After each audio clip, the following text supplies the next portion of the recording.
Well, thank you for still being here. I understand I'm the last speaker, so I really appreciate you staying and sticking around and hearing a little bit about me and why I ran for Congress. And then I'll talk a little bit too, as well, about the freshman class, because I think when we look at this Congress, people are very curious about these new people that have come to Washington, D.C. and what they ran on and what they hope to accomplish. So, but you know, I would be remiss if I didn't stand up here right away and thank you for serving and for stepping up. I mean, every day you were out there on the front lines protecting the public. And I think we all recognize the value of that. And that's why when we had the opportunity and I was honored to be asked to come here, it was a real no-brainer for me. This is where I wanted to be and to convey to you that we appreciate your service to the public, to our country, to our people, and keeping everybody safe. So when you come from a state like South Dakota and you have to keep warm a lot of the years, which leads to a lot of incidences where we need your services, we certainly value the fact that you're always there and you're always on call. So that means the world to us. You know, I don't know if you know very much about me because I'm kind of a new face on the scene. I'm from South Dakota. I represent the entire state. And when I started to run for Congress, I literally had zero name ID, which meant nobody knew who I was. I grew up in the northeastern corner of the state, which we call the Glacial Lakes region. I was a farmer, and from the time I was little, I knew that when I grew up, I wanted to farm with my dad. That was my dream. When I went to college, my dad was killed in an accident on our farm. He was 49 years old. And people ask all the time, Kristi, when did you first get interested in politics? And it was during that time because I came back to our farming operation. My older brother and sister were living out of state, and my younger brother was still in high school, so it was kind of left up to me to pull the family together and to keep making the operation a success. I was hit right away with the decision on estate taxes. Now, you know, I think like a lot of small businesses and people you run into every day, they may be running businesses and have some assets, but not a lot of cash flow, and farming is like that.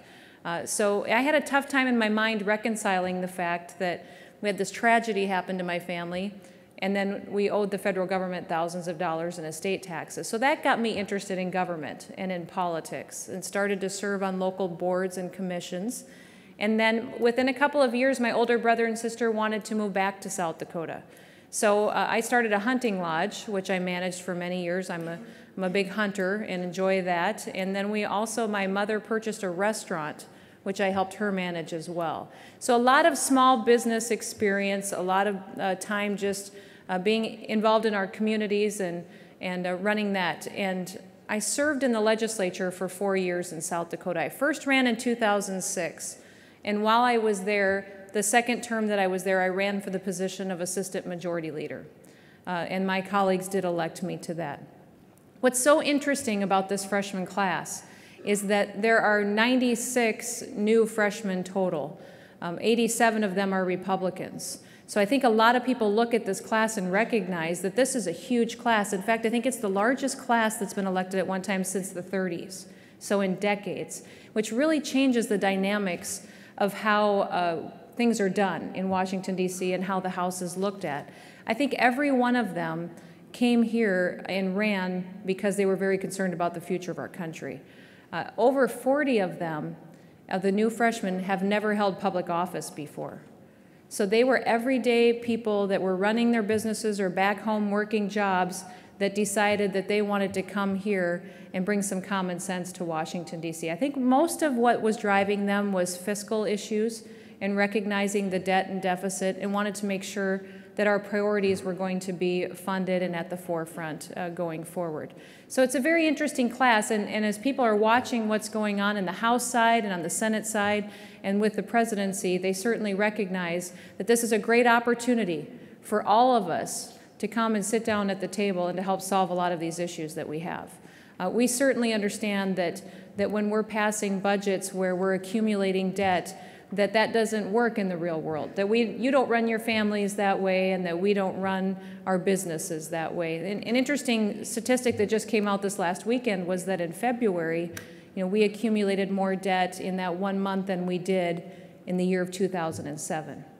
So this freshman class is certainly focused on making sure that we start working towards being more responsible and making sure that our priorities and our importance of serving people is going to get funded, so that when we have those issues of shortages, that it doesn't impact the most important issues that we have.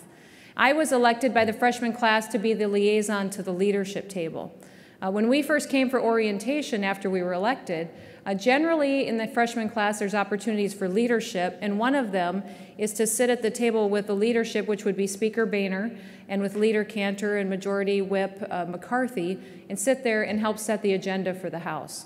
Now I know for me, my perspective has always been, and what impacted me when I ran for Congress was that sometimes you complain about things, and I was raised by my dad. He was a cowboy and he was tough. But he just always said, don't just complain about something. If you don't like the way that it is, do something about it. And so I had decided that if I was going to run for Congress, that I didn't want to just come to Washington and sit in the back row and not partake in the discussions. I decided I wanted to be as effective as I possibly could be. So I ran for that freshman liaison position because I wanted to be sitting at the table where a lot of the decisions were going to be made. I didn't want to be on the outside complaining about what they were doing or not liking what they were doing. I wanted to be in the room at the table having those discussions. So my freshman colleagues did elect me to that position. We asked the leadership for 2 positions, and so Tim Scott from South Carolina was also elected to that position, along with myself, and that gives us the opportunity to sit there week in and week out and actually make our case for important issues that the freshman class sees should be on the top of the agenda and what we need to do in our way forward. So we are very interested in not falling into the pitfalls that we've fallen into for years and that have become so famous. We are very interested, and especially the freshman class, on not getting partisan and not getting tied up in issues that we can't solve. This is the perfect opportunity for all of us now. We have a divided government. We have a House that's controlled by one party, a Senate that's controlled by another. We think it's a great opportunity for all of us to sit down and to really come together and tackle a lot of these issues that we have in front of us. So I think that it's a time that could be utilized to really make our way forward and to set this country back on the right track. And we're extremely optimistic and hopeful about it. I think that's what's great, is when you bring a bunch of people into Washington for the first time that don't have this kind of experience. And a lot of common sense gets brought into the room, a lot of common sense where we sit down and we say, you know, this is how it works back home. When you pass this regulation or you require this of this group of people, this is what the real impact is back home. And that's what I think has been so great for us to see and to have that impact. I think the #1 question I get asked all the time is, Kristi, what's been the biggest surprise since you've been to Washington? And I think the biggest surprise for me so far has been the fact that we do have leadership from both parties, leadership of the House, leadership of the Senate, that sits there and says, you know, freshmen, what are you hearing back home? When you ran and when you were all across your states, you know, tell us what you were hearing and what we need to address. And so we're looking forward to the fact that we can actually follow through on a lot of the things that we've talked about and make sure that we leave this country as good as we had. You know, I'm on the education committee, and I'll just, if you have any parents out there that are raising children, but I spoke to a government class the other day, and I said to one of the kids, you know, I said, you are the first generation that is going to be less well educated than your parents were. From the direction that we've been going, you will not have the quality education, the level of education that your parents had. So I told those kids, I said, so your worst fears have been confirmed. Your parents are smarter than you are. And they kind of laughed about that, but you know, they got angry. And they said, I said, what that translates into is that you'll probably have less opportunities if we don't change the way that we do business, if we don't change the way that we educate you and get smarter, and not just fund things more, but use the money smarter. And so I also think that it's extremely important that when I was talking to one of those kids, one of those boys in the back row, he said to me, well, Kristi, what are you going to do about that? And I think that that's great. Every day I wake up and I think, what are you going to do about that?